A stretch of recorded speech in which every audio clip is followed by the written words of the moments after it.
সত্যিকারের ভালোবাসাতে এই তিনটে লক্ষণের তিনটাই থাকবে, কোনোটাও মিসিং হবে না। নাম্বার 1, সে তোমার শৈশব, তোমার বর্তমান, তোমার ভবিষ্যৎ জানার জন্য ব্যাকুল থাকবে। তোমার ছোটবেলার গল্প জানার চেষ্টা করবে, তোমার বর্তমানের গল্প জানার চেষ্টা করবে, তোমার ভবিষ্যৎ প্ল্যানিং জানার চেষ্টা করবেই। Common human psychology. 2 নাম্বার, সে নিজের পক্ষের কোনো একজনের সঙ্গে তোমার পরিচয় করাতে চাইবে এবং তোমার পক্ষের কোনো একজনের সঙ্গে নিজে পরিচয় করতে চাইবে, যেন রিলেশনটা দ্বিপাক্ষিক হয়। 2 পরিবারের মিনিমাম কোনো একজন সদস্যও যেন রিলেশনটার ব্যাপারে জানতে পারে। এটাও কমন হিউম্যান সাইকোলজি, থাকতেই হবে। 3 নাম্বার, ওর দিকে তাকিও না, নিজের দিকে তাকাও।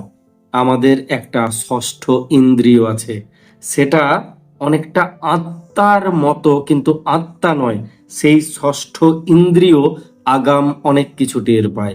ষষ্ঠ ইন্দ্রিয় যদি চোখ বন্ধ করে ওকে ভরসা করতে বলছে, বিশ্বাস করতে বলছে, ও ভালোবাসে, 100% ও ভালোবাসেই। পরে বাসবে কি বাসবে না জানি না, আজকে ও বাসেই।